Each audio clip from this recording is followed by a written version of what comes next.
Parshat Terumah, that's what we're reading, the Torah portion called Terumah. You heard me say Terumah a couple times while I was reading the Torah.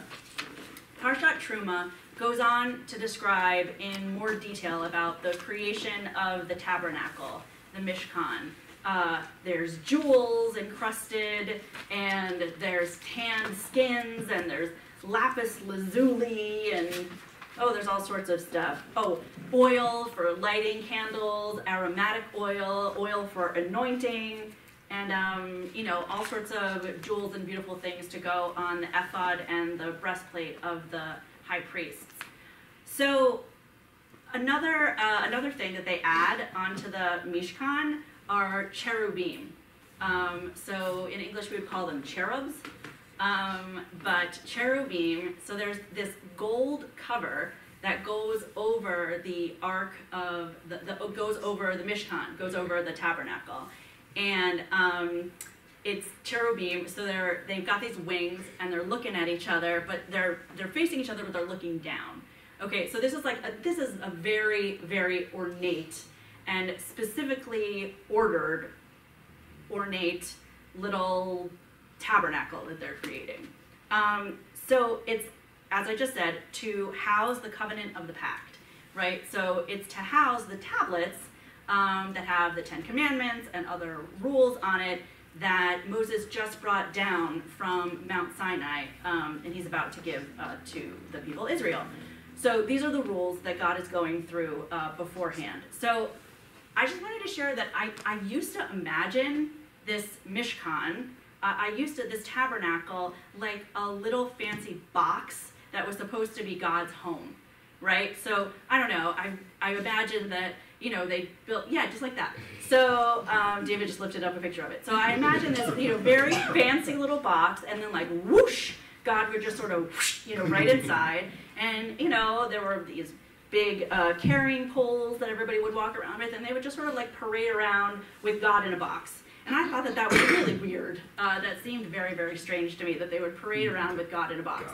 So it turns out a lot of other people may have thought that this was the case because the rabbis deal with this problem specifically. And they make sure that we go back and we actually look at the Hebrew very carefully.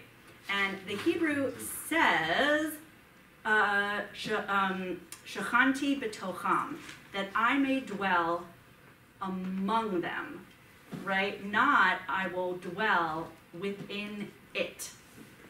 And it's that little difference between them and it that the rabbis insist means it was not the intention to say that God was going to be riding around in a little box. So I thought that was an interesting distinction. I mean, it makes sense that the rabbis would point this out, right? Because we really don't like personifying God. We wouldn't want to imagine that God is small enough to fit in a box, right? So if that's not what was the intention, then why create the box at all, right? So we know it's supposed to house the tablets, right? We know it's supposed to house the law. And later, the rabbis say that, when the Torah was actually all written down in a scroll, they would put the scroll in there. And so what is it that is really being symbolized by this Mishkan, by this tabernacle? And the rabbis teach us that we need, even though we can't personify God, there's no, idols, we can't have a picture of God, but we can have symbols, right? We can have symbols that remind us that God is amongst us and God dwells with us, as long as we don't think that God can fit in a box. So I like this idea of the Mishkan not being a little house for God and symbolizing the closeness of God to the Jewish people. And we don't have a jewel-encrusted Mishkan anymore. This is not the way that we tend to symbolize God being within our midst as we practice Judaism today. So I kind of like to just take a moment to think about what those words mean to us today. God dwells amongst us. And think about where we might hear that term. So are there any, God dwells amongst us? So can you think of any, go ahead, Sophia. I don't know if it's a word, but there's kind of just things. What's the word for when things happen and you're like, oh, like synchronicity or something like that? No, not Miracle?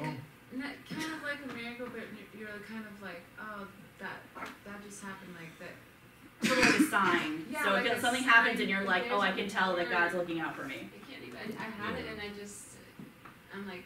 No, I think that works. We get what you mean. Thank you so yeah, much. like when something really good happens, like say someone you know has a disease but it's not a miracle. It's like a bunch of good things that keep happening throughout the day because you keep doing good. Right. And I feel like that's been happening to me. That's beautiful. Yeah. Thank you, Sophia.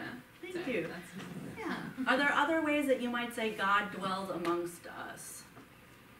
Go ahead, Jill. Sort of bouncing off what Sophia said is, like if we say something is Bashar, Oh, we're meant to like be. if we just randomly are in the same spot at the same time, how you meet somebody, how something happens, and it's like, well. You might say, oh, that was meant to be. That was Bashert. Yeah. Okay, so yeah, definitely. Is Other the sheriff like an epiphany? Bashert, no. Bashert is like it's meant to be. They use it in terms of like people meeting each other who are gonna be soulmates, but they also it's like for if something like a coincidence happens that's really Fate. fate.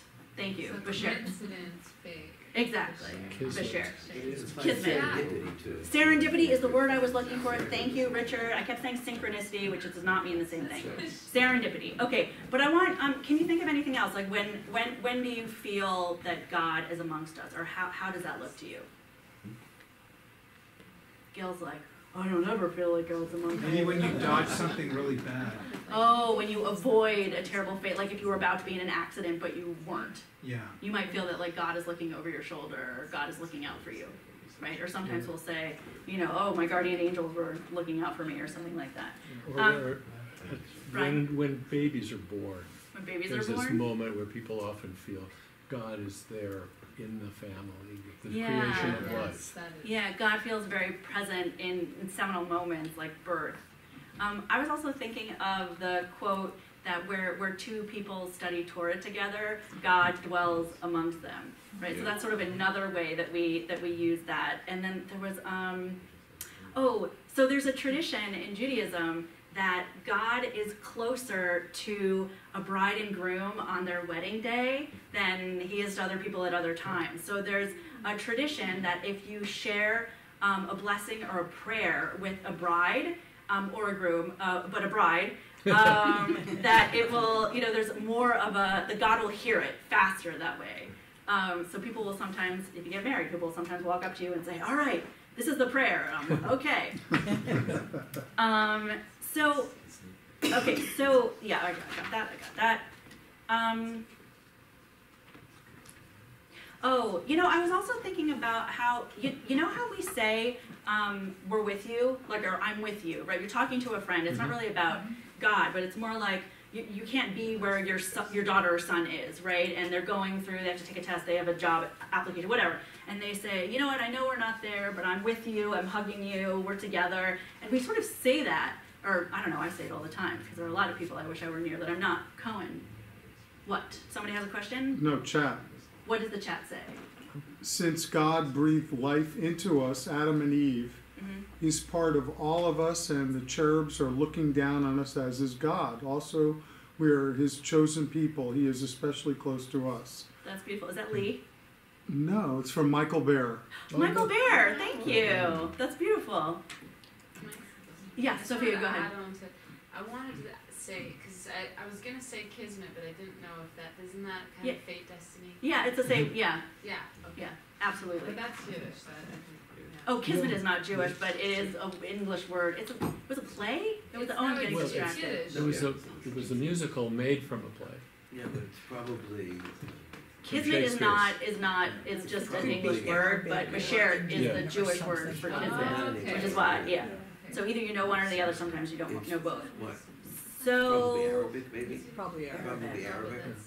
Okay, Richard thinks it's Arabic. I'm guessing. No, it's I support that. Okay, so one more, are we talking about Kismet now? We're talking about, yes, Kismet is Arabic, according to Richard. No, I'm guessing. It's I'm Yiddish. just- It doesn't sound like an English word to me. No, No, okay. it's Yiddish. Right. Okay, Actually- Kismet is not Yiddish. Actually, it comes from an Arabic Bashert. word, kismat.